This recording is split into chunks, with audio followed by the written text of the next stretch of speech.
Hello and welcome to food મંત્ર by Surabhi Vasa. આજે આપણે એક મસ્ત મજાની વાનગી બનાવી મલાઈ પેંડા બનાવવાના છે। એના માટે આપણે સૌથી પહેલા માવો લઈશું। આ માવો જે આપણે ઘરે તૈયાર કર્યો તો એ જ માવો છે। એ લગભગ અડધો કપ માવો છે, એટલે કે લગભગ એવું કહી શકાય કે 150 ગ્રામ જેટલો માવો છે। તો સૌથી પહેલા આપણે માવો લઈશું। હવે આ માવો આપણે મિલ્ક પાવડરમાંથી બનાવેલો છે, એટલે એની અંદર થોડી મીઠાશ છે। જો તમને દેખાય છે ને કે એનું ટેક્સચર એકદમ સરસ છે, બહારથી લાવેલા માવા જેવું જ છે। અને કેસર મલાઈ પેંડા બનાવવાના છે, એટલે એની અંદર આપણે 2 ટેબલસ્પૂન દૂધની મલાઈ ઉમેરીશું। 2 મોટી ચમચી આપણે ઉમેરવાની છે। ઘરે જે આપણી મલાઈ છે દૂધની, એ જ મલાઈ આપણે ઉમેરવાની છે। દૂધની મલાઈ લઈશું, એની સાથે 2 ટેબલસ્પૂન કેસરવાળું દૂધ ઉમેરીશું। આમાં મેં લગભગ 15 થી 20 તાંતરા કેસરના ઉમેર્યા છે, અને એની સાથે 2 ટેબલસ્પૂન દૂધ લીધું છે, એ ઉમેરી લઈશું। હવે ફ્લેમ ઓન કરી દઈશું।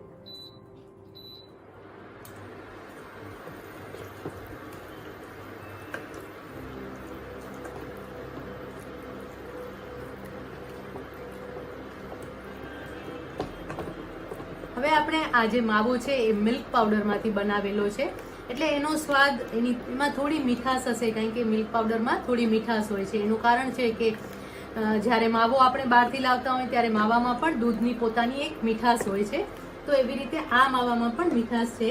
તો અત્યારે લગભગ આપણે હાફ કપ ખાંડ લઈશું, સોરી હાફ કપ નહીં, 1/4 કપ ખાંડ લેવાની છે, કારણ કે આપણે હાફ કપ માવો લીધો અને એની સાથે 1/4 કપ ખાંડ ઉમેરીશું અને આ મિશ્રણને સતત હલાવતા રહીશું। ખાસ ધ્યાન રાખવાનું છે કે આ મિશ્રણ માવો જે છે એ ચોટી ન જાય, એટલા માટે આ મિશ્રણ એકદમ સતત આપણે હલાવતા જ રહેવાનું છે, અને આ મિશ્રણ ઘટ્ટ થાય ત્યાં સુધી એને હલાવતા રહેવાનું છે। આ પ્રોસેસ આપણે સ્લો ફ્લેમ પર કરવાની છે, જેથી કરીને જે મિશ્રણ છે એ સ્ટીક ન થઈ જાય, નીચે ચોંટી ન જાય। અને બની શકે તો આવી જ્યારે પણ કોઈ મીઠાઈ બનાવતા હોઈએ ત્યારે નોનસ્ટિક પેન વાપરવાનો, જેથી કરીને તકલીફ ન પડે। હંમેશા પેંડા છે, બરફી છે, એવી કોઈ પણ મીઠાઈ હોય ને તો આપણે બહાર હલવાઈની દુકાનેથી જ લાવતા હોઈએ છીએ, ઘરે બનાવવાનો ટ્રાય જ નથી કરતા હોતા। પણ જો તમે એક વખત આ રીતે માવો બનાવતા થઈ જશો ને તો આ બધી જ મીઠાઈ છે ને તમારા ઘરે બનતી થઈ જશે, અને એ ખૂબ જ સરળ રીતે, એટલે પૈસાની રીતે પણ બહુ સરળ રીતે પરવડે છે। તમે જો કાઉન્ટિંગ કરશો ને તો જે માવો આપણે ઘરે બનાવ્યો ને એ તમને અડધા ભાવથી પણ ઓછા ભાવમાં ઘરે બની જતો હોય છે, અને એમાંથી તમે જે મીઠાઈ બનાવો છો એ તો તમને એનાથી પણ વધારે સસ્તી પડે છે, એટલે તમે જ્યારે ઈચ્છો ત્યારે તમે મીઠાઈ બનાવી શકો છો।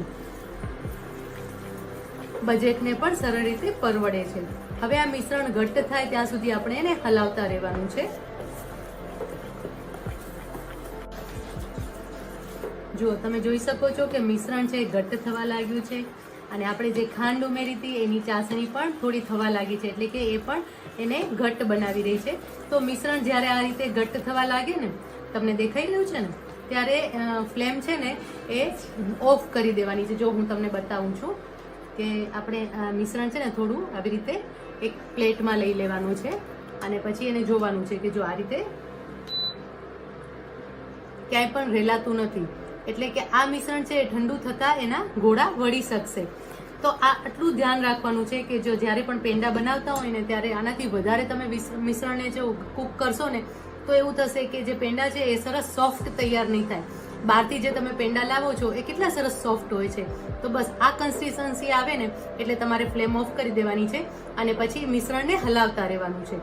જો હવે અત્યારે તમને એવું લાગે છે કે આ મારા હાથમાં ચીપકે છે, પણ આ જ મિશ્રણને તમે થોડી વાર સુધી આવી રીતે હલાવતા રહેશો ને એટલે મિશ્રણ એકદમ સરસ તૈયાર થઈ જશે, અને પછી એને ઠંડુ કરવા માટે રાખી દેવાનું છે। લગભગ અડધો કલાક માટે આ મિશ્રણને ઠંડુ કરવા માટે રહેવા દેવાનું છે।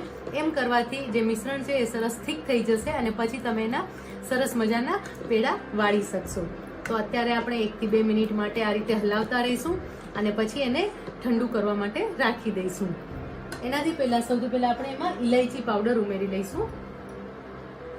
1 ટીસ્પૂન ઇલાયચી પાવડર ઉમેરીશું।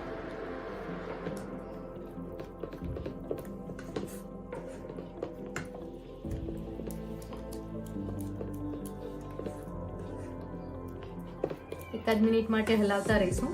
પછી ફરીથી ચેક કરી લઈશું. આપણે એવું લાગે કે હજી મિશ્રણ વધારે ઢીલું લાગે છે તો ફરીથી એકાદ મિનિટ માટે પેનને ગરમ કરી લેવાનું છે. પણ મને એવું લાગે છે કે આ મિશ્રણ જે છે એ ઠંડુ થશે એટલે એકદમ સરસ તૈયાર થઈ જશે. જો આ રીતે હલાવતા રહેવાનું છે એટલે મિશ્રણ ધીમે ધીમે ધીમે ઘટ્ટ થવા લાગશે.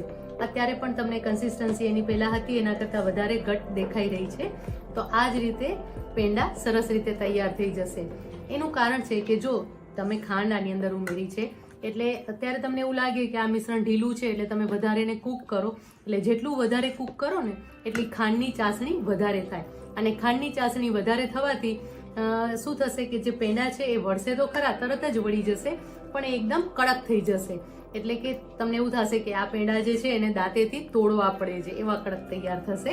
અને જ્યારે આપણે ઘરે બનાવતા હોય અને જો એક વખતમાં સરસ રિઝલ્ટ ના મળે તો એવું થાય કે ના ના હવે બીજી વાર તો હું મીઠાઈ ક્યારે ઘરે બનાવવું જ નહીં, બહારથી જ લાવું. પણ એવું નથી કરવાનું. એના માટે જ આપણે આ મિશ્રણને પહેલા બંધ કરી દેવાનું છે. હવે આ મિશ્રણ થોડું ઘટ્ટ થઈ ગયું છે. હવે એને આપણે ઠંડુ થવા દઈએ છીએ. ઠંડુ થઈ જાય ને પછી આપણે જોઈ લેશું. પછી એવું લાગે તો ફરીથી 1 મિનિટ ગરમ થઈ જ શકે છે. પણ આ મિશ્રણ એકદમ સરસ તૈયાર થઈ ગયું છે. હવે એને આપણે ઠંડુ થવા દઈશું. તમે જોઈ શકો છો કે મિશ્રણ જે છે એકદમ સરસ તૈયાર થઈ ગયું છે અને એકદમ સરસ ઘટ્ટ થઈ ગયું છે. હવે એમાંથી આપણે પેંડા વાળી લઈશું. જો તમને પહેલા એવું લાગતું હતું ને કે મિશ્રણ એકદમ કડક છે, પણ હવે એકદમ સરસ તૈયાર થઈ ગયું છે અને હવે એમાંથી પેંડા પણ બહુ જ સરસ વળશે. આવી રીતે હાથેથી આપણે ગોળ વાળી લેવાના છે.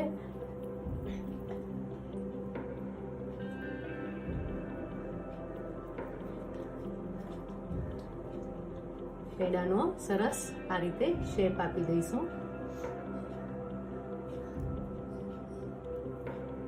અને પ્લેટમાં મૂકી દઈશું. ઉપર પિસ્તાની કતરણ અને 1-2 કેસરના તાંતણા મૂકી દઈશું. આ રીતે બધા જ પેડા તૈયાર કરી લઈશું. તમે જોઈ શકો છો કે પેડાનો જે લુક છે એકદમ બહાર જેવો જ છે. તમે બહારથી પેડા લાવ્યા હો એવા જ દેખાય છે. આ જ રીતે આપણે બધા જ પેડા તૈયાર કરી લેવાના છે.